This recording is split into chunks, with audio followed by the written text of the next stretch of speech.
blocker of Hextall. Fed around to the far side. Flyers a little lax in picking up Robinson, who puts it cross ice off the body. Breakaway Eklund. He's gone for the hat trick. He's in. Shot. Score. Hat trick. Pelle Eklund.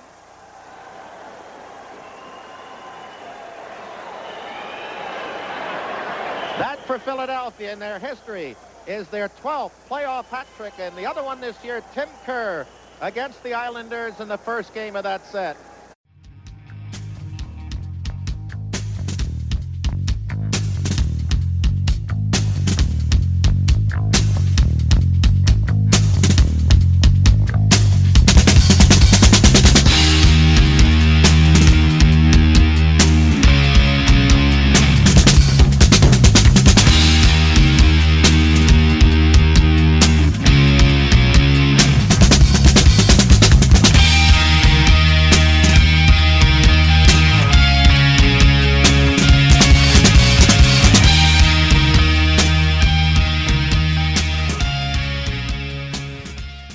Hey everybody, it's Isaiah, and I'm here with Chef B, who's going to tell us about one of our sponsors here. Chef? Yeah, O&B Puckcast is now brought to you by Summit Public Adjusters. The winter months can be especially hard on our homes, from roof damage and peeling siding to frozen pipes and toilet overflows. Call Summit Public Adjusters before you call your insurance company. Dealing with your insurance company can be stressful and confusing. Let Summit Public Adjusters take the stress out of the claim process by having our guys work for you. Get the most for your money and your repairs. The next time the big snow or the rain leaves you with some home damage, contact us for a free consultation. Summit Public Adjusters are licensed in Pennsylvania and New Jersey. Learn more at summitpublicadjusters.com or call 215-752-0560. Just tell them that the chef sent you. Yeah, what was that number again, Chef? 215-752-0560. That's terrific. All right, we're going to carry on with the rest of our show. And we are back. It is Isaiah. Welcome to the O&B Puckcast, episode number 214, brought to you by FlyersNittyGritty.com. And just another show we're doing. We haven't seen you for a little while. The Flyers have gone 3-3-1 since our last episode. And you don't want me to go through that? Well, I mean, what a day. What a day. Unbelievable. And I'll tell you what, we have a great guest tonight. It's not even the guest we originally planned on, but hey, everything's working out great for us and the Flyers. So let's get to our panel, and then we'll bring on our guest and talk about all the action, all the transactions that went down today. Always to my left, Chef B, what's a good word? Good word is rebuild is more than underway, and it's exciting, and I can't wait to see what else is going to happen. You got it. And the great Dan Silver, what's on your mind? I tweeted this morning it would be a great day for Danny Briere to trade Sean Walker for a first-round pick, and he did it. So that's my one. I used up my luck for the day, but I just had a feeling, boys. I just had a feeling today was the day. Fantastic. Wasn't going to wait. Wasn't going to wait till the last minute. And with us from the Flyer Broadcast Network, Everything Flyers, Jason Myrtetus. Jason, thanks for joining us on short notice. How are you, man? I'm doing great. It's been a crazy day. And Dan forgot that he tweeted this morning that he really enjoyed my conversation with Denver Barkey. Oh, Danny's got the jersey. Where's the jersey, Dan? I was gonna. You spoil. I was gonna mention that here. Right after we did the intros. But yeah, I did. Jason did an unbelievable interview with Denver Barkey. Denver Barkey's like the coolest kid. He's just again. I don't even know if he's going to become a star in the NHL, a regular in the NHL, but I love the way he plays. I always say he's got that dog in him because he does, man. He's tenacious. And he talked on Jason's podcast about how he was never big for his level. So every step of the way, he had to go out there, play with energy, prove something.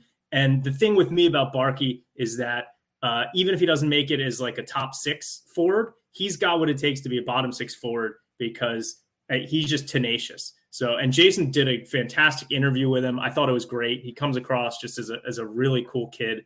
I got that autographed jersey from the London Knights team store, and it's I love it. But yeah, everyone should go listen to that interview. Yeah, he's having a great year too. A third in the OHL in scoring, right? Team in first place. And Danny, like the thing that in the interview, and if I've said it over 100,000 times, I'm not even lying. That's probably about right. And not just when it comes to hockey, about everything, but I say about hockey all the time. And he goes, I got to control the controllable. And I about fell over. Because in my 20 plus years coaching the game at all different levels before my kids were born and everything, I use that phrase all the time. Because to me, it's so apropos in a game that's predicated on mistakes. And when he said that, I was like, oh, a boy after my own heart. There's no way he's shaving, by the way. He does not have hair under his armpits. His voice has not changed yet. So a quick London Knights tangent since we're on it. So the game Monday night was the one I went to with my mom. I wore my Barkey jersey, and I had bought like 12 or 15 bumper bonk T-shirts from the London Knights store to give out at that game. And, they cut me a deal because I was buying the jersey. And so I texted Keith Jones. I've known him for a while through horse racing, and I know that he's friends with Dale Hunter and, loves the London Knights boys. And so I met up with Jonesy before the game, and I gave him one of the bumper bonk shirts. And I was just telling him how much, I like Bonk and Barkey. And he said to me, well, Danny, why do you think we drafted those guys, man? I love that team. So a little nugget there that Keith Jones probably had a lot to do with them drafting Oliver Bonk and or Denver Barkey. So I thought that was kind of interesting. He's not just like friends with Dale Hunter. He loves Dale Hunter.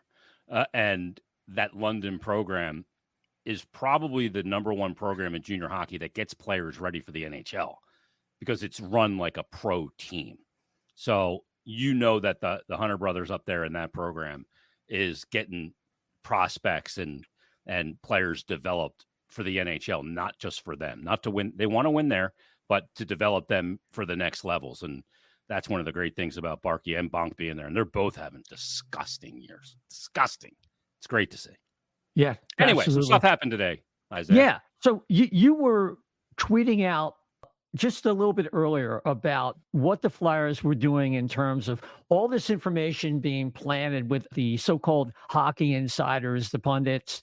And, we were speculating that Danny was going to play this market, see what he thought a contract would look like with player X, and weigh that against what they could get on the trade market, and just kind of pick that moment where he pounced and did what he thought was best for the team, and people were freaking out. You were commenting that when people were overreacting to every little bit of information that would leak, and I use that in quotations, what was the purpose of that as we see that Sean Walker's moved to the Colorado Avalanche?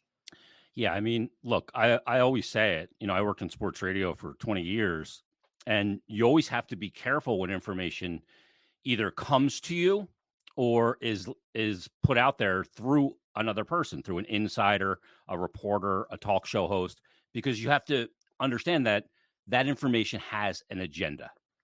There's a reason why that person has come to you to give you that information. And as somebody, I broke a huge story. I broke the Carson Wentz had a fracture in his back story.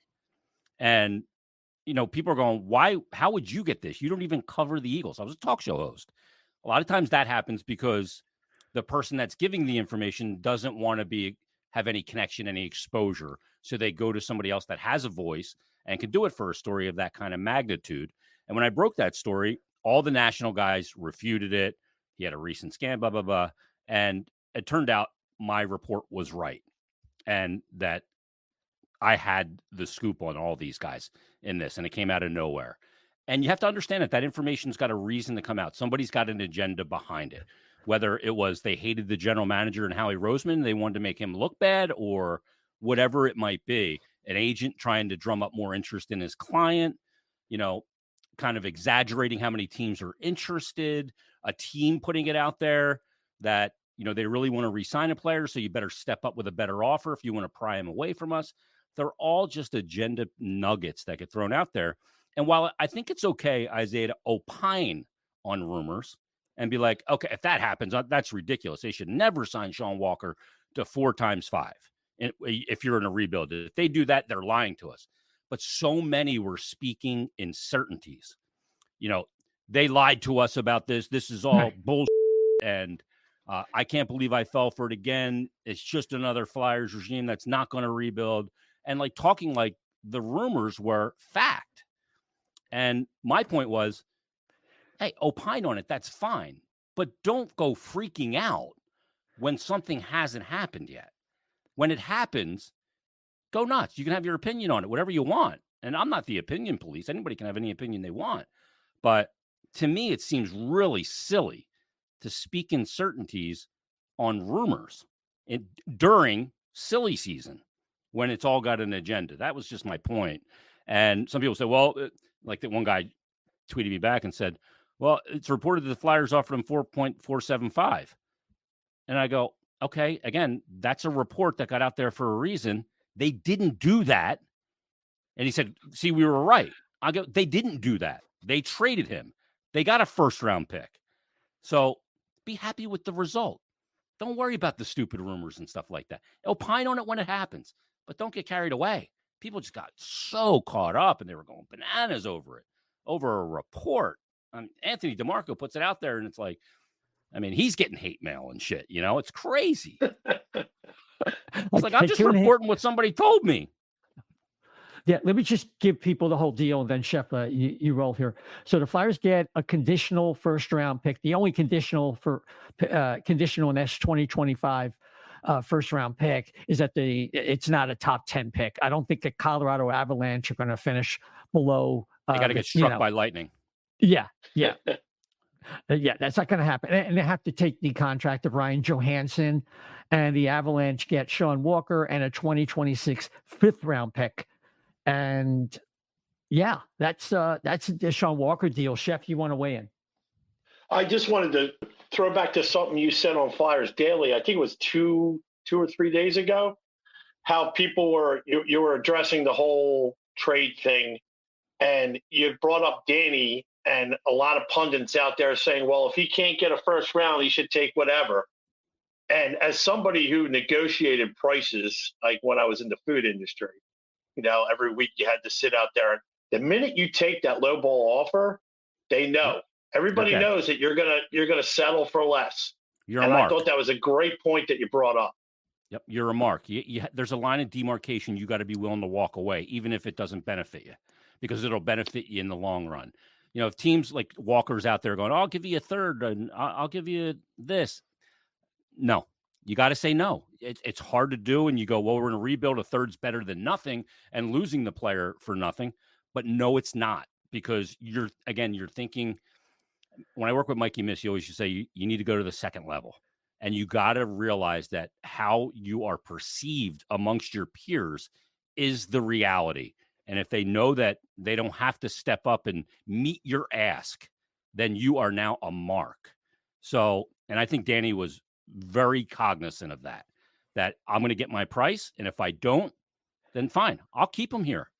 And if I don't re-sign him, I'll still keep him here and we'll go to the playoffs. But you can't settle, because that's just going to hurt you down the road. You have to have a line, and you have to show the other GM, especially Danny. He's a first-time GM. There's a lot of guys trying to pull one over. There's a lot of guys trying to throw him life preserver, what looks like life preservers, but really is an anvil to sink him. So you got to realize that, and you got to, set your, what your contemporaries think of you right away, and you cannot be taken advantage of, and you got to hold your ground. And he did, and he got a first round pick. Yeah, he took on Johansson, and at first blush, I went, oh my God, the guy's making $8 million this year and next, prorated this year, but it's actually only $4 million because Nashville retained 50% when they moved him to Colorado. And so the Flyers are retaining $4 million of that contract for the remainder of this year and next. And they'll get some relief if he's sent down to the Phantoms and clears waivers. I think it's 1.25 more. So Danny weaponized the cap space. He's showing the ability to handle multiple angles of deals in a very short time, very complicated deals like that Provorov deal, very complicated. And this is a byproduct of that Provorov deal. Yeah, Jason, just before we get Dan to weigh in here, just wanted to ask, I looked up a buyout because it was something Marty B. Brown was talking about on Sirius XM NHL radio, and it's 1.33 for the next 2 years. But how would that affect Nashville? Like, how does that work? Can you buy out your portion? Yeah, there's going to be a recapture for them. Yep, because they signed him to that monstrosity of a deal. So when you sign a player to a deal like that deal that he signed down there is a recapture fee, even if you trade him away. And you're looking at a deal that he signed. It was an 8-year deal, and there is a recapture penalty for them if that is indeed what happens. The recapture does not go to Colorado; it goes to the team that signed him to the deal, which was Nashville in advance of the 17-18 season. Gotcha. That was some of the controversy around us purportedly looking at Shea Weber back in the day. That was one of the things that we were worried about. And we would say when he ended up having to retire, well, gee, that would have really killed the Flyers if that happened. So that makes sense. Dan? Yeah, I mean, I was wondering if I was a little worried that the Flyers were doing almost. I think that this regime really kind of has a lot of birdies out there in the sense of like a lot of the, the analysts, the national pundits, Elliott, Pierre LeBrun, all these guys. Like, I think the Flyers really use them a lot to get messages out there and try and sort of play games in the press in terms of contracts with guys. And I thought it was a little bit of overkill how, one day they're extending Walker, then the next day they might not. Seeler, here's what's happening with. I thought I was a little worried that some of the GMs were going to get annoyed at all of those games that the Flyers seem to be playing with those national pundits. But you just got to look at the results. And Danny got the first round pick. And I'd read that their scouts wanted to make sure that it was a first round pick for 2025 instead of 2024, which I thought was very interesting. It could be because the center crop in 2025 is looking like extremely deep. So maybe that's a reason why. Maybe they think in general the 2025 draft is deeper. Maybe it's because they already have 2 first round picks this year.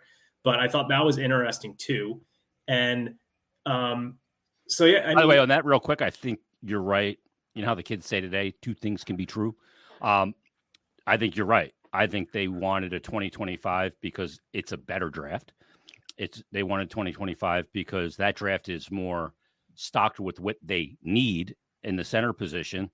And the third part of what you said, Dan, and I totally agree with, is that you drafting 3 guys in the first round in one draft. You don't want all those players on the same exact timeline of ELC, RFA. You want to stagger those things through your system. So you have players of multiple years. So you're kind of staggering. Okay, we're cheap on these guys now. Now we got to pay these guys. Then we got to pay these guys.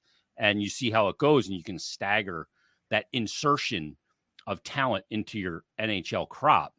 And having too many first round picks in one draft and a first round, frankly, that there's a big drop off in, they don't think's great, holds less water or holds less weight for the team than it is having 2 this year and 2 next year, 2 seconds this year and 2 seconds next year. So they're in really good position.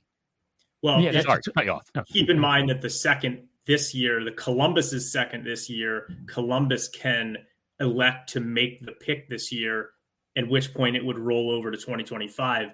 And I have to. They do have the O'Brien compensatory pick this year. Yeah. So, right. But so I'm saying they may only end up with 1 second round pick this year because the compensatory. That Columbus, no, they traded away their own second round pick this year in one of the deals.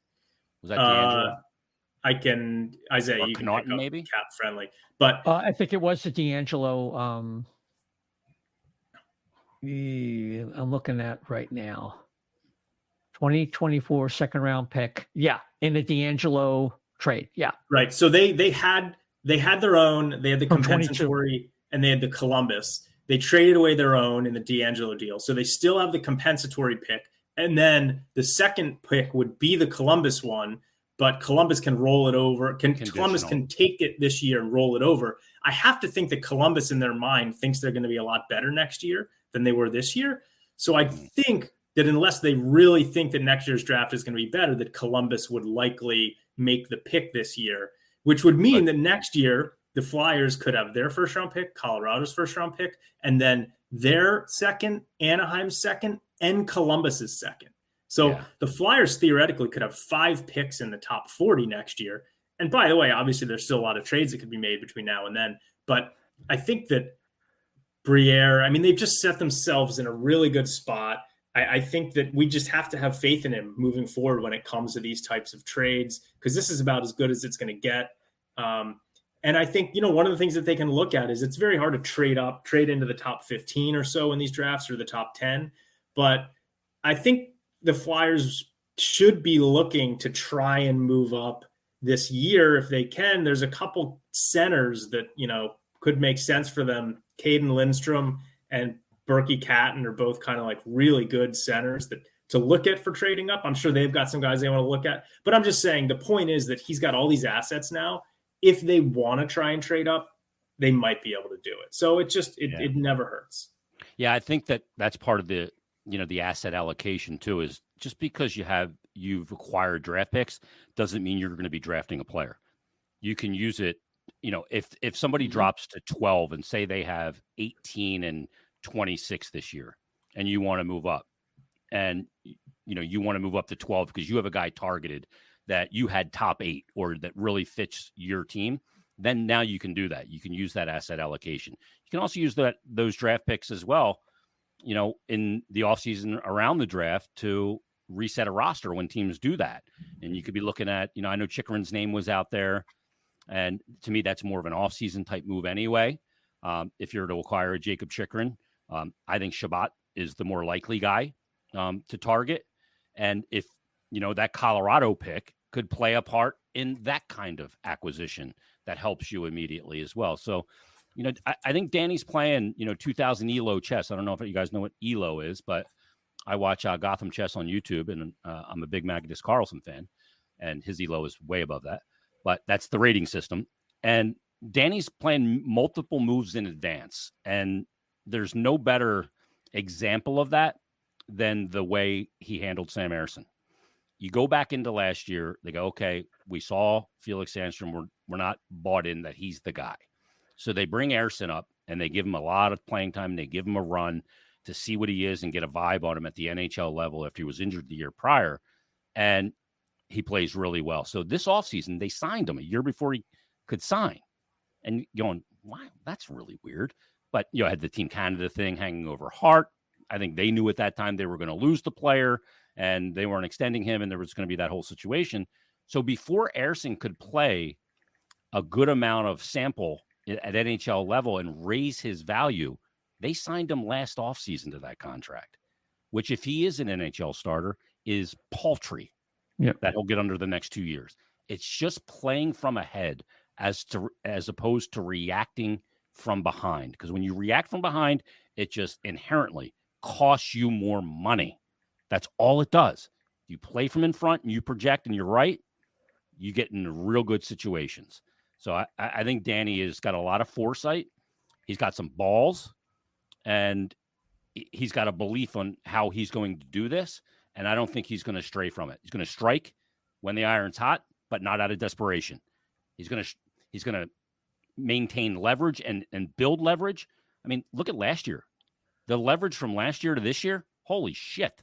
It's a chasm. It's insane, the difference. Yeah, you have a team that's playing good. Teams want players that are playing well.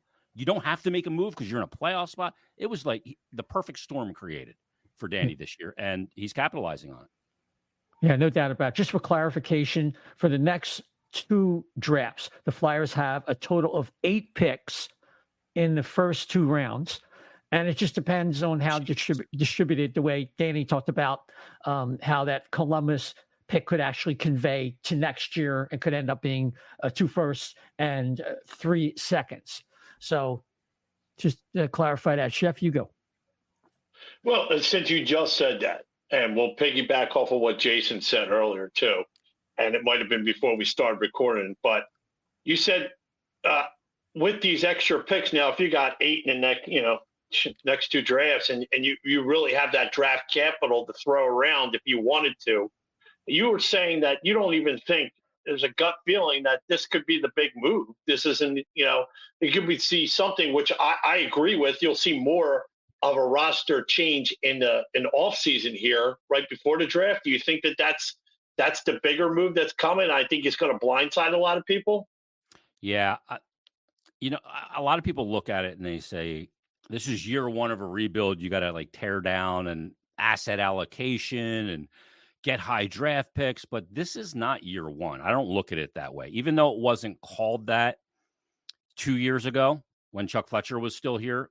And the only person that was calling it last season was John Tortorella until Danny Briere and Keith Jones took over in the summer and we're calling it a rebuild. But to me, it's year three of a rebuild. When you look at going back to the Giroux trade and what you got with the pick this year for Florida's first and Owen Tippett. And then you look at some of the moves that happened this offseason, like Provorov, Hayes. It was addition by subtraction. As it turned out, that worked out in the standings as well. But what you got in return for those guys. And then you couple that with, they knew they had this influx of young players coming up, whether that's Noah Cates to some degree or Morgan Frost or Cam York, who to me has been a massive revelation, and other, young players contributing. Zamula taking a next step. What's he going to be when he's at his peak? I don't know yet, but all these players. And then you have Emil Andrae, who's over in North America and cutting his teeth in the AHL, and Ronnie Attard and Adam Yinning and all that. I think you look at all that and you go, this isn't a team that is in year one of a rebuild like where Chicago is. I mean, they have Bedard, or year one of where Buffalo was a decade ago, or other teams. That's not the position they're in. And every rebuild, they're not all created the same, and they shouldn't all be, handled the same way. Look at the Rangers, right? So, the other element is too, they redo the locker rooms at the practice facility, and then they redo the locker rooms at Wells Fargo Center, the entire downstairs. They're an attractive team that's going to have a ton of cap space as well. Opportunity and cap space is a great combination. And you're in the Northeast corridor, travel, you sleep in your bed more here than you do anywhere else in the NHL. So they have a lot of really good things, pointing them in the right direction. And I think we just get lost sometimes in thinking that this is year one of this rebuild, and it's not. I don't look at it as year one of a rebuild. To me, it's definitely a couple of years in, and the ascension has begun because young players are determining that. And that's the biggest thing. Guys like Tyson Forster, guys like Owen Tippett and Morgan Frost and Cam York, all those guys, Sam Ersson, all those guys are determining that this is an ascension right now. It's not just a bunch of north of 30 players providing them with success. And one of those players that was providing them with success north of 30 was just traded for a first round pick in Sean Walker. Well, 29, but still. Right. But they kept one of them, 29, not quite 30. His name is Nick Seeler. 4 31. years. Oh, he's 31? Seals is 31, right? No, I thought it was 30. But is he 29? Got it right in front of me if I could see it. Oh, that's right. He's on injured reserve right now. That's why I'm missing him. Nick Seeler is 30. 30, okay. Sorry, Seals, I added an extra year.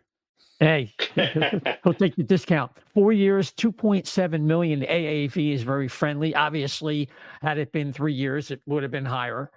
But I think it's very manageable, and he brings a certain element.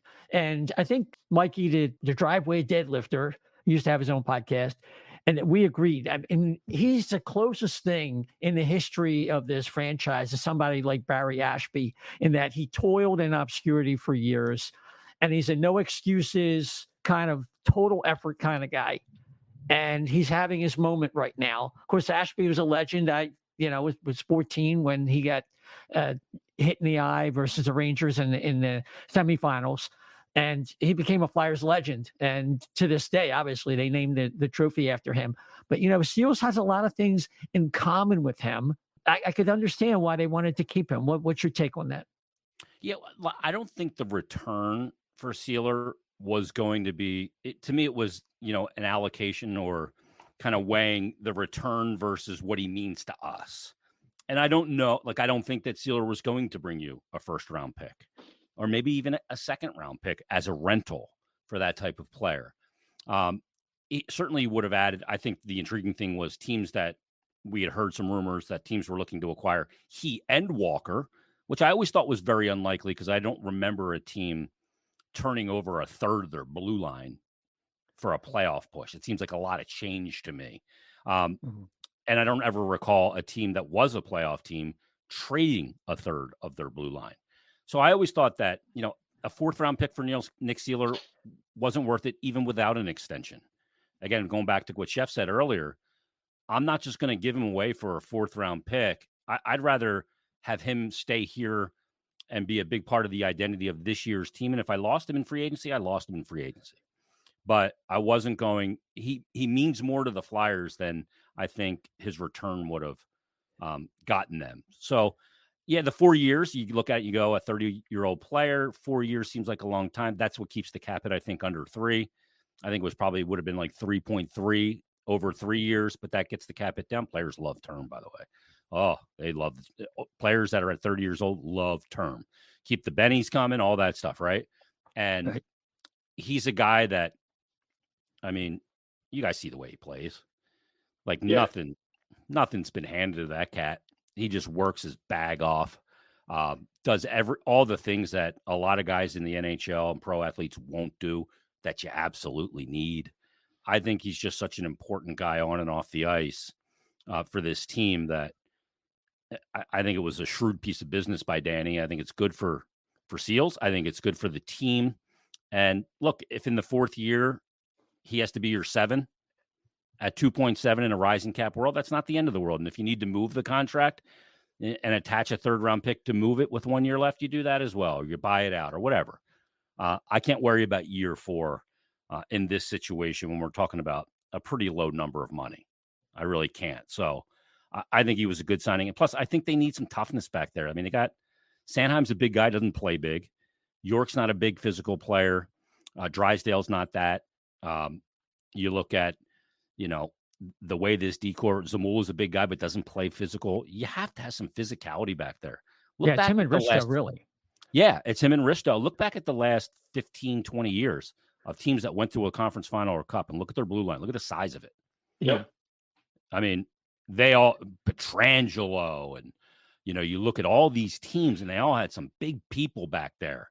Like Duncan Keith wasn't big, but there was big Seabrook was there, right? And you had some big guys. And same thing with LA, they're a big, heavy team. And if you want to get through 4 rounds of a playoff and compete for a cup, you got to have some girth back there. I think the average age, I saw this one article tweet, I think the average size of the conference final and cup final teams over the 15-year period, I think was from 2021 to 06, was an average of like 6'3.5", 220 pounds. And if the Flyers trade Seeler, they're like a 205, and it's 6'1". It's a big difference. And so I think it was a good piece of business, and I'm happy for him too, the player. But I think it's a good guy to keep around here, and I think he can provide a lot more than just what he brings on the ice. Yeah. Last one from me, Jason. I got an extra 10, by the way, 10 minutes. So. Okay. Okay, yes, good. We're going to see one of Ginning or Addard with all these injuries, and Steeler's going to be out for a little bit. What are you looking for from those guys as we go in Florida and Tampa Bay? Well, I think that, with the move, obviously you go, okay, we need a right side guy because Walker's not here. So you look at a guy like Ronnie Addard coming in immediately with Drysdale still on the shelf. So I think that's pretty much a foregone conclusion. And your left side guys with Seeler out, I think that it's likely that Yinning could draw in, maybe not initially. I think, your pairs are going to be York and Sanheim. I think it's going to be Seeler. It'll be interesting. Well, Sealer's not there now, but so that whole second pair is gone. So you're going to do you go Stahl and Zamula and then Addard and, where are you going? Are you going Addard and Yinning? Maybe that's what they do right here out of the gate. Boy, what a reshaped blue line all of a sudden because of the injury to Seals and the trade of Walker. And now you're dealing with 9 of your next 10 opponents. Let me give you these opponents in 9 of the next 10 games. Tomorrow night against Florida, by the way, number 1 points percentage team in the NHL. Saturday against the Tampa Bay Lightning, Nikita Kucherov, Braden Point. We know the whole thing, right? Then you get San Jose. Thank goodness. You take a breath, but you can't take a big breath because those teams can upset the apple cart because they're playing with house money and not playing for any. Then it's Toronto, Boston, Toronto, Carolina, Boston, Florida, and the Rangers. Like, holy shit. Like, think about not only those teams, but the individual players you got to deal with on those teams. Kucherov, Tkachuk, Reinhart, Barkov, on down the line with Tampa, then Austin Matthews, Nylander, Tavares, and that whole crew, Marner. And then Boston, Pasternak and Marchand. And these guys have all eaten at the Flyers table. Like it's a fucking buffet, right? And then, you look then at Toronto again, and then Boston again, and then Florida again, and then Zibanejad, Kreider, Panarin, Fox, that whole thing.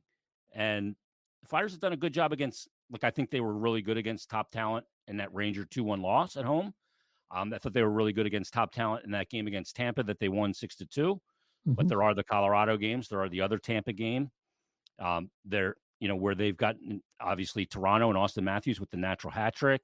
So, 9 of the next 10 games are no joke. And now you're down a third of your blue line.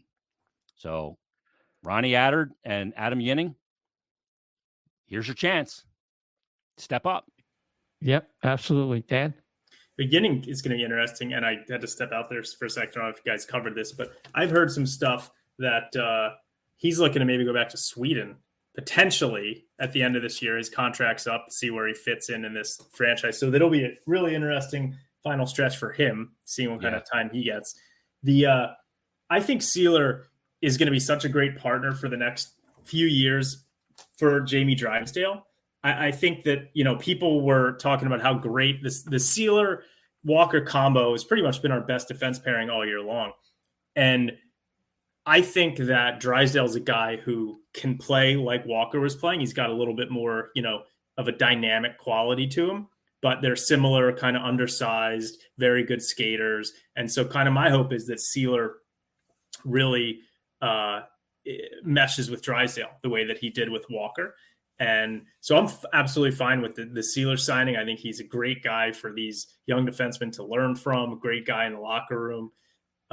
And so really, for me, making that deal was Walker makes kind of all the other stuff fit into place, I would say. And then, see what happens next year with who's on that final pair. I think that you're going to have Zamula and Andrae kind of battling it out going into the season, maybe for that final spot on the left. And then I guess if they don't trade Risto, he'd be there on the right. But Jason, have you seen the Phantoms play a decent amount? Like, how has Andrae been playing? I actually had Lappy on last week.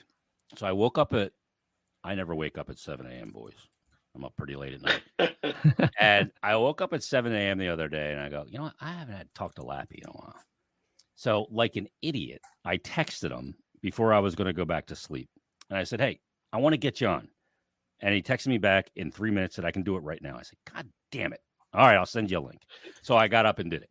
And we talked for a half hour, and we talked about Andrae. And, the things that he was telling me that Andrae needs to learn, I've watched him. Like, there's definitely dynamic play, great vision on the ice. Like, I love the way he carries the puck out of the zone, head up, surveying everything, always calculating, Danny, when he doesn't have the puck, which I think is important because then you're not playing catch up in your head as to what's going on, where threats are, what I can do. It's like a supercomputer for him, I feel. But the one thing he needs to learn is that in the AHL and in the NHL, them boys be big and strong. And he's got to learn how to use his body right. Now, he's a low center of gravity guy and really powerful, bottom half. And once he figures it out, I think he'll be fine. But he still has to figure that part out, how to use his lack of height and his low center of gravity and lower body strength to win board battles and, out finesse guys with the stick and those things. And the adjustment to the North American game for a player like him takes a little bit of time. He's shown a lot of flashes and he can run a power play and do all those things. I think in one of the Flyers games that he played, he went to hit a guy and the guy looked vulnerable. and then Emil went flying. And I was like, that was kind of that. Okay, you're in North America now. Like, these guys are big and strong. Even when you think you got a guy in a little bit of a vulnerable position, you can drill him. You don't.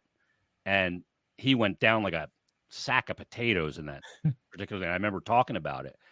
So he's got to learn those things, and there's still more to learn. And I don't even think it would be a bad thing if maybe he started next year with the Phantoms and got a little more and see where he is after this summer of playing here. Because a lot of times when you can come over, you play here, and then you know what to go into your off season and what you need to take care of, what you need to do to your body and to get ready, because now you have a year of pro hockey in North America under your belt. So I think that'll be part of it. And look, Zamula has been a guy I think that's gotten better. There are times when I watch him and I'm like, oh, the decision making, or some of the gaps in rush opportunities are way too loose. But I think he's been on a kind of a steady improvement, not consistent, but a steady improvement overall.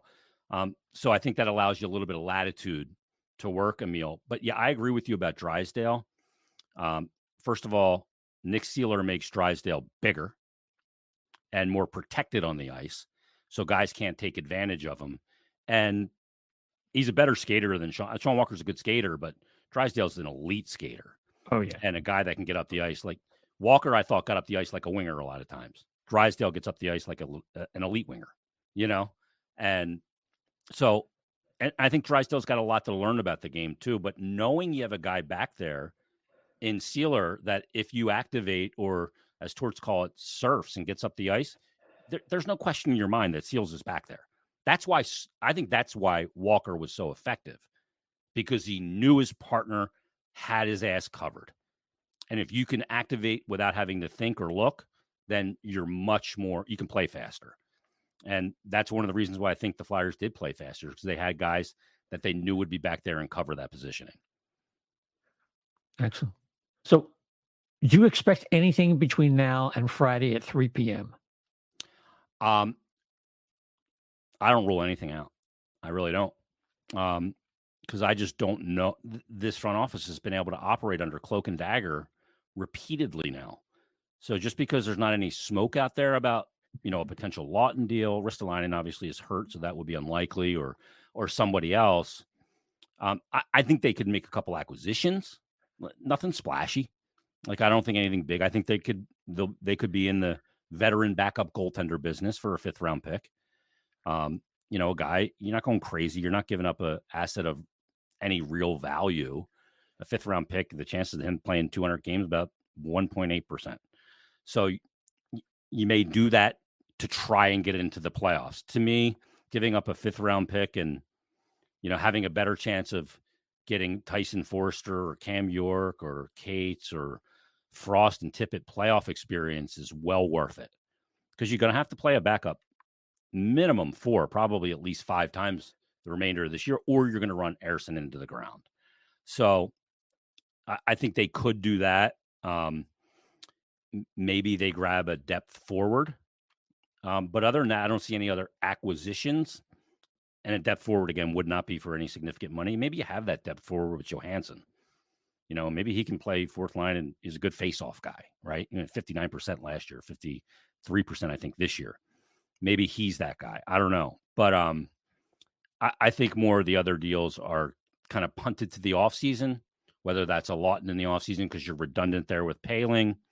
Plus Lawton, obviously, the loss of Lawton now with Walker gone would be, I think, pretty catastrophic to the team's chances of making the playoffs, because he means so much and he's playing so well.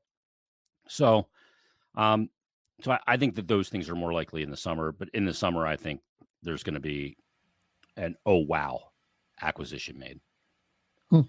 Dan? Interesting. An acquisition. One of those like, holy shit, top pairing D, or whoa, wow. Okay. I mean, so before you said that, I was going to say that from a playoff perspective, I think it might be, based on what this team has done this year, it would seem silly to sort of count them out to any degree. But I sort of think that when you look at the Islanders are 4 points behind them with 2 games in hand. The Islanders, despite having a West Coast swing coming up, they're playing some bad teams on the West Coast. I feel like the Islanders are probably more of a favorite to make the playoffs than the Flyers at this point. When you look at the fact that the Flyers are going to be running out Yinning, Adard, and Stahl are going to be 3 of their 6 defensemen, presumably, with Risto and Seeler and Drysdale injured and Walker gone. So, I mean, I don't know. That seems like a pretty weak defense group to be sort of counting on. So I would not be surprised. Yeah. I would not be surprised if this team doesn't make the playoffs. But either way, I feel like it's been a great year, learning experience for these guys. So a wow move in the offseason. I mean, I've heard some, we've seen some stuff about Zegras, and you mentioned Shabbat earlier. I've sort of been thinking that they would be aiming to, for when Michkov would be coming over to maybe try and make a big splash. But you think that something is going to happen this summer, is your gut instinct? Yeah, I just have that. And I'm not basing it on any inside information that I have, but just more of a gut feeling of where they are. And if you can make kind of one of those, oh, wow, hockey trades, acquiring a player that has term, that's a very established player. I think that is absolutely a possibility based on this team. And listening to Keith Jones, I really kind of think that, and Danny, think they have a vision of what they need to do. And they're going to need to acquire a game-breaking center. And when Michkov gets here too, and have that variability of multiple lines that make the other team say, oh shit, when they jump over the boards. Because you just don't have enough of those guys right now. Tippett provides it sometimes. He needs to be more consistent. Konechny definitely is the guy that provides that, oh shit, he's on the ice thing right now. And Michkov will absolutely provide that. As an offensive player, he's going to have some things to learn about the other end of the ice. But, if I think you look at those moves and acquisitions too, that by proxy, they make other players better. So if you were to acquire a Shabbat, I think he makes Cam York and Travis Sanheim way better. Not because he plays with them, but because of the way they are now used in a game. Shabbat plays 26 minutes a night.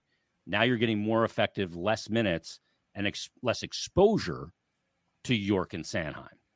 So that's kind of how I look at that. And I know they want to build from the blue line out. They've talked about that, building up the blue line and then backfilling in the front and getting the game breakers up front. So I think if they see an opportunity to do that, I think that they may do that this summer. As far as, the Islanders, like you mentioned, Danny, I look at the Islanders and I'm just not sure what they are yet, under Patrick Waugh. They've won 4 straight. So is that team just kind of getting it now? Or are they the team that's been erratic like they've been all year and aging? You're right. Their schedule's remaining schedule's the 22nd hardest in the league. Their opponents have a .541 points percentage the rest of the way. They have Chicago once. They have San Jose once, Anaheim, Columbus, Ottawa, and Montreal. They also have Florida once, Winnipeg once, 3 times against the Rangers, 1 time against Carolina, 1 LA game, which I'm not sure what they are, and Detroit.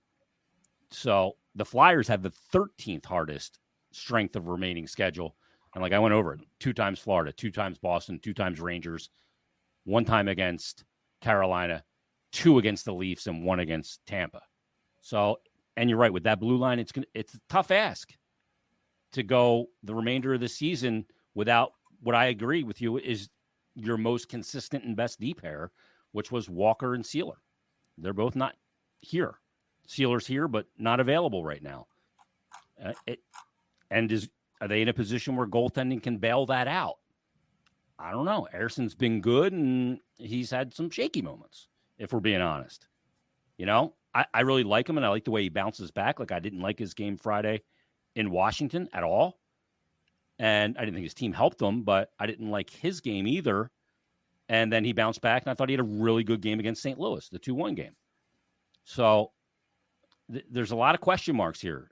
what has been gained at this deadline are definitely a few more question marks for this season, without question. There's no doubt about that. Yep.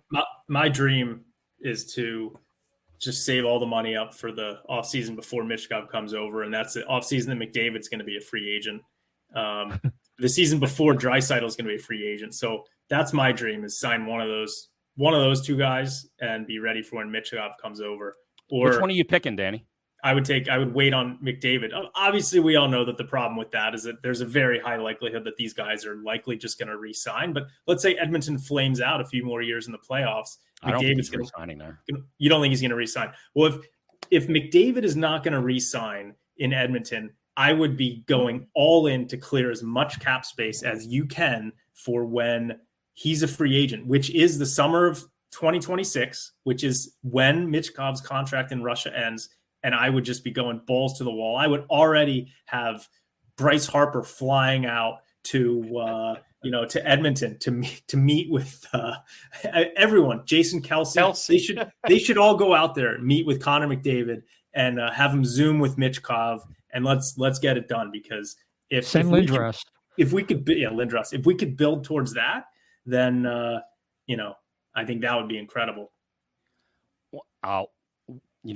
Are you a believer that you can pay a player the amount he's going to get paid and still build a team around him?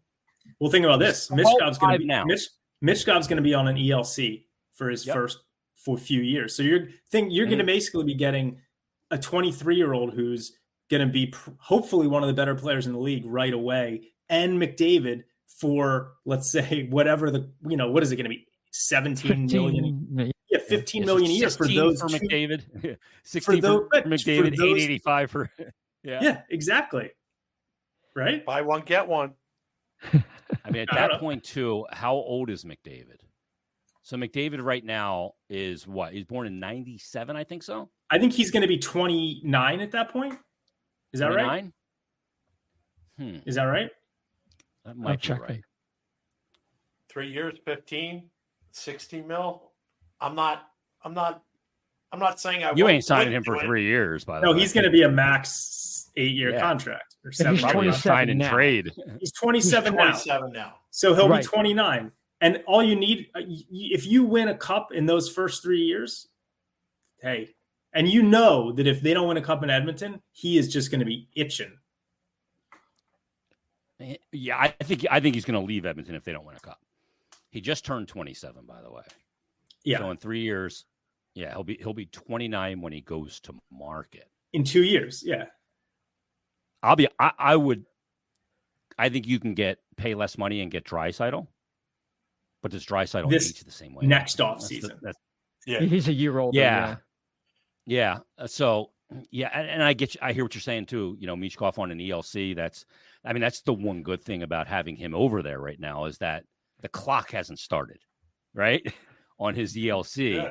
So, you can get a much more refined player after 2 more years on an ELC than you get while he's learning how to be a pro at 18, 19, 20, and you can have him on a very cheap deal. Yeah, I mean, I don't know. I've never been a huge believer that you can pay a player in a salary cap league like the NHL that much percentage of cap and win. You know what I mean? Eichel's got to be making a lot with Vegas. No? Well, not that kind of dough. Yeah, no, it's true. You look at like Colorado. McKinnon's deal wasn't up. Makar wasn't getting paid. So they were able to do it. And you had Landeskog and Rantanen, right? You had all those guys. So they were able to win a cup with that. Vegas is a team that, has put it together with guys like Stone and, all the pieces they have. They're kind of a sum of the parts team. And Eichel's making dough, but not that kind of dough. I'm not sure what Eichel's making, but I'm just not sure you can commit that. Look, and he's an otherworldly player. Like, he is absurd. Like, if you compare his numbers to Nikita Kucherov's the last 7 years, he's got 190 more points in 3 less games. If you compare his numbers in the last 7 years to probably the greatest shooter in the game in Austin Matthews, it's like 315 more points. Like, that's how insane his numbers are. McDavid's. That's pretty bananas. I got into an argument at the practice facility last week because I said that Austin Matthews isn't a generational player. And Jim Jackson, Brian Boucher, and John LeClaire ganged up on me to say that he was generational. Now, who might argue with Johnny LeClaire about scoring goals? Like, he said scoring goals is the hardest thing to do in the game. I disagree. I think stopping them is the hardest thing to do in the game, but I'm a goalie honk. And he's got a ton of goals, and he's got the greatest release I've ever seen of a puck. Anybody, even a crazier release than Ovechkin, because he was more of an overpowering shooter. But we throw around the term generational like it's like jujubes. Like if it's generational, it's got to be superstar, yes, not generational. And when I see a guy in the last 7 years that's like 350 points behind the guy that I say is generational, Connor McDavid, he ain't generational. Yeah. Eichel makes $10 million a year. Okay. It's a big number for a guy that's hurt a lot. Yep. They want a cup, they paid though. for it. They want a cup. They got their cup. Yep. But I look at them as a sum of the parts kind of team, though. Yeah. Right? I mean, that's the way they are. Like Edmonton's not a sum of the parts. If McDavid and Draisaitl don't have it going in the playoffs, they die. Yeah. And they have to eat on the power play so much. I mean, 30% is like what their power play clicks at. Look at a team like, like St. Louis was a sum of the parts team that won a cup. Pittsburgh, kind of to some degree. I mean, even though you have Crosby and you have Malkin and those guys. But look at, the teams that have that couple of guys that they're relying on. Toronto hasn't been able to do it because in a 7-game series, coaches coach so strategically to shut those guys down, and you don't have other guys to step up. Even Tampa, they were one of those high-flying teams, and they lost, and then they went out, and they got some guys to round it out, and Blake Coleman and Barclay Goodrow, those kind of Pat Maroon, and they became that team. So I was talking to Torts the other day about that, facing that team and how he was able to upset them. And to me, I remember watching it and thinking they're just forcing Tampa to play at such pace that they don't want to play at. Like Tampa loved to slow you down, get in the mud like a half-court offense in the NBA. And Torts just forced them to be so much faster and have to play faster because of what he did in the neutral zone. And that's exactly what they did. They just want to put them in an uncomfortable position and see how they handled it. And they did handle it. So pretty interesting. Yeah, no, absolutely. That was quite a feat. That was one of his. That was a great job he did over there, But they just Columbus. That's a whole other story. So and then he lost Panarin and Bobrovsky for nothing. Yeah. Was it worth it? Yeah. So, well, Jay, I appreciate you coming and offering your opinion here. Where can people find you? I think you're ubiquitous. It's hard to miss you. Yeah, I think that's a good turn of phrase. That's definitely harder to. I'm almost as hard to miss as Danny is around the world. One minute I look up, he's riding a camel. The next minute he's in some market in Bangladesh. I just booked while we were on this podcast, I booked my flights to Japan in August for a work conference. So horse racing, man, horse racing takes me all over the world. Dude, that's fantastic. Like I'm like so jealous. Like I see like world traveler Danny out there. Like see the picture from the airplane. He's flying into Dubai or something. It's great. You're like my favorite Formula 1 team, man. My favorite hockey traveling story was when I had a layover in Doha, Qatar last year. I was on the way from London to Australia, and there was this guy with a Flyers sweatshirt on. I think I saw you tweet this. Didn't speak any English. It like barely any English, and I'm pointing at it. I'm trying to explain. I'm a big Flyers fan, and he says a garage sale. He got this Flyers sweatshirt at a garage sale in like India, and it was just. I mean, it was great. Yeah, that's like crazy when you see like the Flyer logo and some open air market in India. Right, exactly. It's like, what is going on here? And how did that? Like, what is the trajectory of that piece of clothing? Like, where did it start and how did it end up here?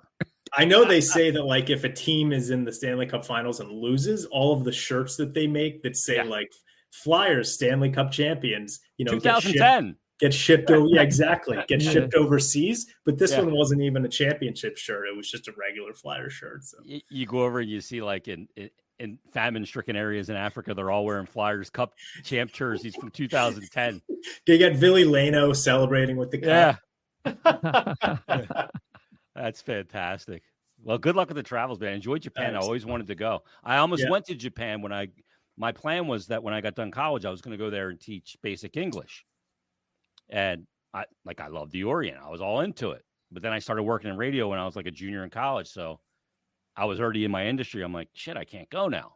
But I always wanted to go over. You should try and go. I was there once before for horse racing, like 10 years ago. And I mean, I love that culture. Everyone's so polite over there. But the sushi, I mean, honestly, it's just like the sushi in the airport there is the best that I've ever had. And then the restaurants are just preposterous. So yeah, Japan's a really cool place.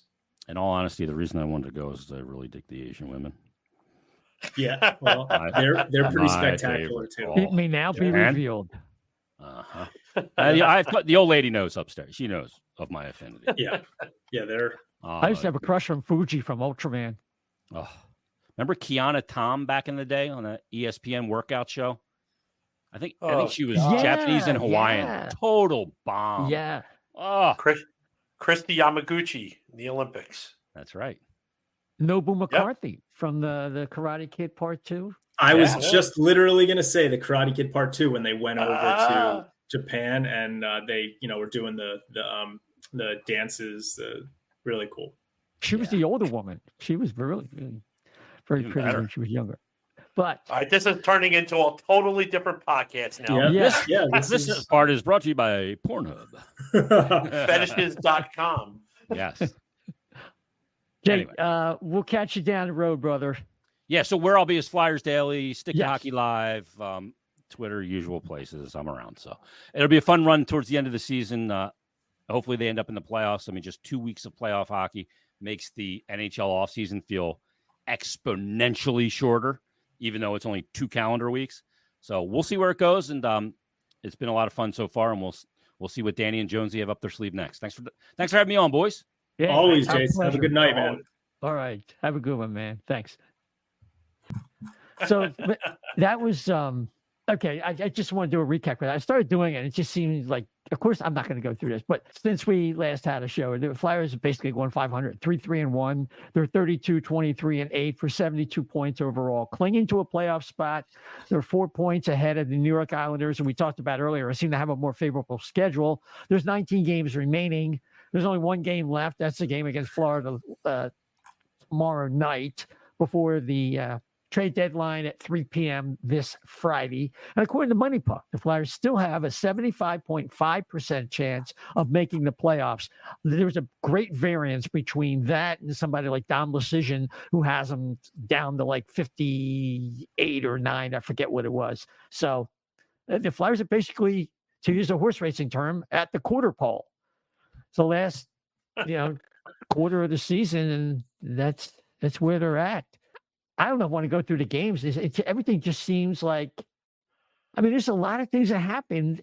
We were going to have a show last week, and the guests couldn't make it, and our schedules got all screwed up. But, I mean, so much has happened. We have Peterson blowing up against the Pens, and then we call up Felix Sandstrom, and he plays fairly well as the Flyers finally beat Ottawa in a game the other night. The Flyers played a really good game, probably deserved to win versus St. Louis. Just couldn't find the net, back of the net. And then Nick Seeler takes a shot off of his foot, and people wondering, they can't trade him now. But obviously we re-signed him. And we see a great decline in Sean Couturier's play. And it's got to the point with Cam Atkinson where he's been getting scratched, and rightfully so. Yep. So why don't you guys, Chef, you go first and pick up some of that, and then I think we'll be ready for a wrap. Oh, okay. Yeah. Well, you gotta play to get into the lineup here, and that's my whole thing. So if they're not gonna in that respect. So okay. My other thing is, what we haven't really talked about, and maybe Dan can express this too, but everybody was kind of panicking when the Flyers were, about the backup goalie situation, right? And, Peterson letting up being the sieve that he is. And then you go and they bring up, Sandstrom. But in reality, Dan, what do you think for the rest of the season here that the backup goalie's got to do much of? It's maybe seven games for the rest of the season, and you're hoping he goes 50 or 500, 50%, or maybe one better or one less. Is that a realistic like expectation for your backup goalie? I don't think that he's going to have to play that many games. So let's take a look at the schedule. You've got tomorrow, which is Thursday, they play the Panthers. Okay. Urson can play there. Then they've got a day off, and then they play the Lightning. I feel like Urson could play both of those games. That's 2 games and 3 nights. Then they've got 2 nights off. They play the Sharks. Okay. You could put Sandstrom in there. The Sharks are terrible. So let's just say Sandstrom plays that game. That's 1 game. Then I'll look at, they only have one, how many days are in March? 31. So they've got 1, 2. They only have 2 back-to-backs left the rest of the year. So if we assume that Sandstrom's going to play in one of those back-to-backs, and then let's say they sprinkle in a few other games, like let's say he plays against the Sharks, and let's say he plays against the Blackhawks, I think you're looking at 4 to 5 games for Sandstrom. I'd heard some rumblings that there were a few goalies that they were potentially looking at bringing in that they could have gotten for like a 4th or 5th or 6th round pick. My sense they might still do it. But my sense is they may just stick with Sandstrom. I think there's still a decent backup NHL goaltender in there with Sandstrom. I've always been a fan of his, and I think he could be one of these kind of late bloomers who maybe is all right. I know his numbers haven't been very good in the AHL this year. That doesn't always mean a whole lot. So I personally think that they may end up rolling with Sandstrom. Like I said, I've heard a few names of backups or guys in the AHL actually around the league who they could be looking at. But my guess is they'll stick with Sandstrom, and he'll only have to play 4 to 5 games the rest of the year. Look, we talked about the Islanders' schedule. I think the Flyers are really going to have to dig deep considering what defense they're going to be rolling out there for the next few weeks at least while Seeler is out and Drysdale. I think it's going to be tough for them, and I think that it's more than likely that the Islanders will overtake them. But maybe I'm wrong, and this team's been proving us wrong all year long. So, but yeah, I'm not expecting a whole lot in terms of adding a backup goalie before the deadline. Now, you heard a couple of people saying out there that they could pick up somebody that gets, I guess, maybe waived or something, that there might be like Martin Jones and somebody else might be waived, and that might be a better option than Sandstrom. But as you look at it and you think about it now, that probably wouldn't happen until after, I guess, the trade deadline anyway, because why give something away for free, right? I mean, that seems highly unlikely at next week or so, right? Yeah, I don't know. I wouldn't be able to comment. I don't know about that, but makes sense. Yeah, just something came out on Ryan Johansson from Adrian Dater, so he would know. He's in Colorado. Relations between the Avs core players turned sour within the last 2 weeks toward Johansson. It was a problem that was addressed today, but Johansson's side of the story yet to be told. Bottom line, there was friction in the room. So that might have been part of it as well. Well, if that's true, the Flyers obviously don't want someone who's created friction in a room. Yeah, and not only that, I mean, I just think they're, he could be, probably will be, according to Kevin Kurz from The Athletic, that he will be sent down to the Phantoms. That's the intention. So, and he was waived. I don't think anybody, even at a $4 million cap hit, is going to, be claiming him. But they're not going to lose any sleep over that. Our buddy Jim from High and Wide came out with a compendium of all the return for Ivan Provorov. And I thought it was very interesting. A 2023 first, which turned out to be Oliver Bonk, a 2025 first for Walker, a 2024 second from LA, a 2024 second conditional, which we talked about earlier, from Columbus, Helga Grans, not much there apparently, but we'll see. Cal Peterson, all right, we had to take him, and Ryan Johansson. There you go, all for Ivan Provorov, and Provorov is going to probably get moved before the trade deadline on Friday, because talk about friction. If there's anything with Johansson, I can guarantee you there's at least as much with Ivan Provorov, apparently. Yeah. So Noah, wait a minute. Vegas is getting a third team involved to acquire Noah Hannafin. This is a fluid situation. We don't know if this is actually going to come to fruition, but yeah. So I'm waiting. Yeah, Darren Drager said Vegas and Calgary completing a trade to send Hannafin to Vegas. Contract extension in the works. How is Vegas going to get Hannafin? What do they even have to offer? Well, whatchamacallit is on Mark Stone is on LTIR.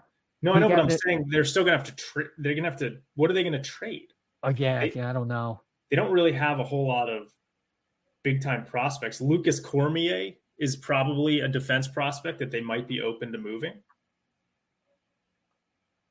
Wow. I mean, it's just Vegas is just, they're really going for it.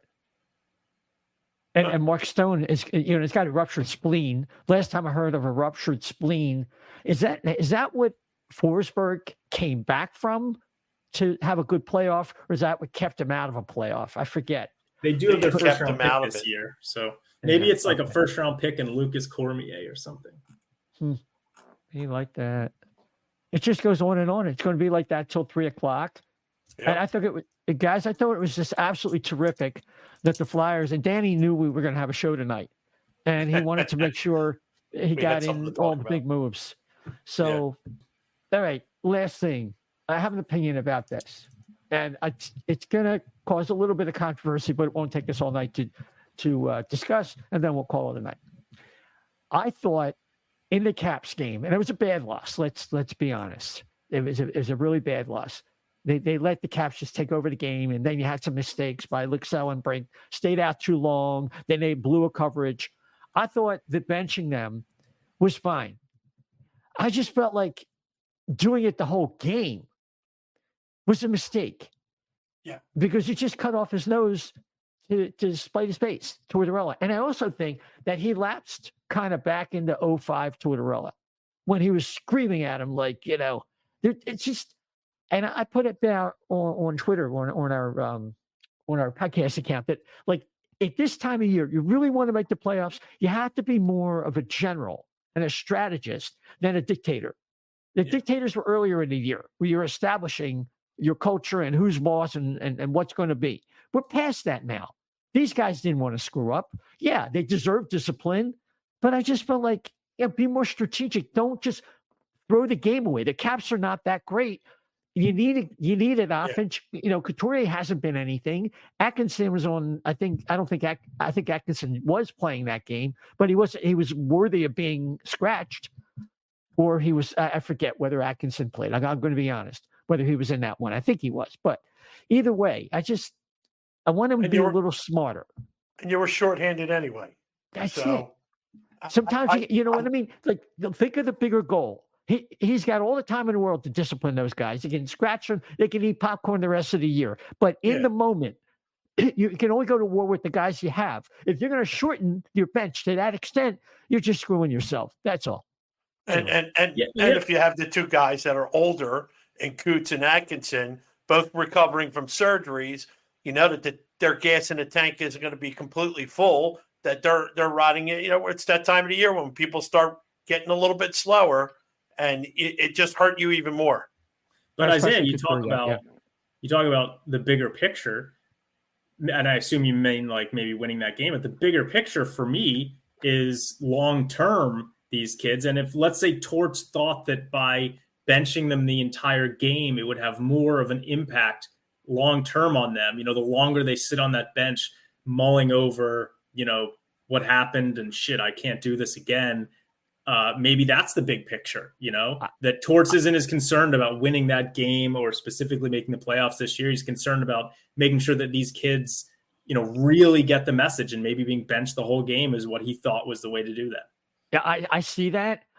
But the way he was in the throes of like apoplexy and it just, I think, I don't think he was being strategic in that moment. And I could be totally wrong. I That's what I didn't like about it. I mean, at a certain time of year, we're past that point where they're going to learn anything by being benched for that amount of time and scoring the whole team. But that doesn't mean they were going to win that game. So now I see your point, though. I can't say you're wrong. I can't say you're wrong at all. So, gents, I mean, we talked about the schedule ahead. The Florida game is the last one before the trade deadline. And then I'm supposed to represent FlyersNittyGritty.com in Tampa, where we're on base right now. So I'll be in the press box, supposedly. And if I get kicked out, you'll know why.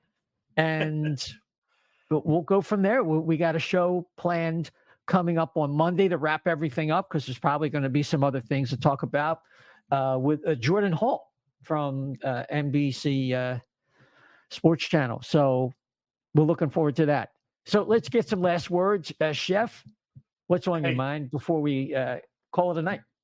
Hey, it's exciting. Let the higher ups, have faith and let them do what they got to do to build a winner, and don't freak out at every little move, because sometimes you have to sacrifice a pawn to win the game. Right? He's playing chess, like both Dan and Jason said. So sometimes you have to lay a trap with a pawn or a rook or whatever to make sure you get that king to come, to win the game. So there you go.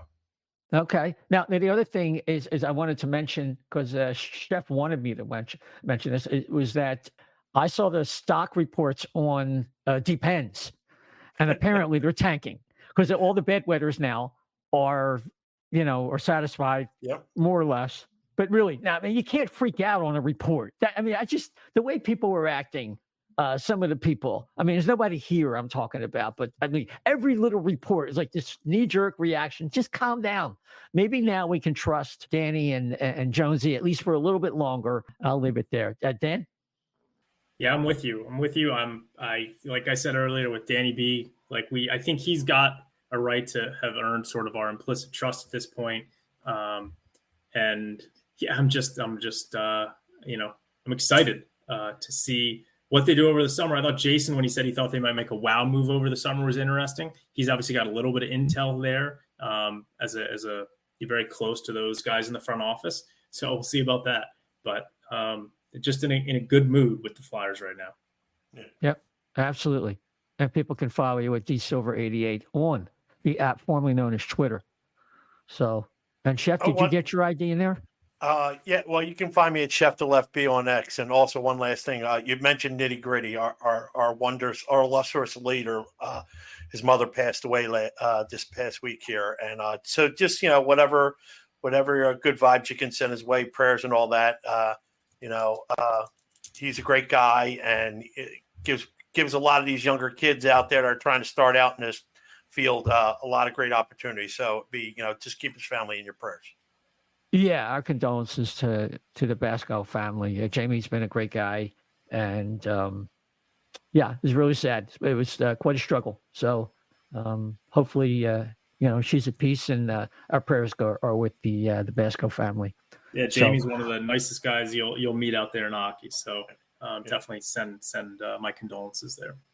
Yeah, absolutely. So before we roll, just a reminder, you can find us on multiple podcast platforms: Apple, Spotify, iHeart, TuneIn, Amazon Audible. We have a YouTube channel. Just plug in there, O&B Puckcast. We're on Twitter. You can follow us at O&B Puck, at O&B Puck, and a Facebook page. Just plug in there, O&B Puck. We're also on Getter at O&B Puckcast, at O&B Puckcast.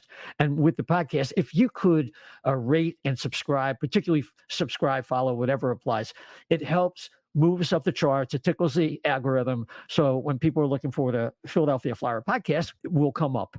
And it really does help us.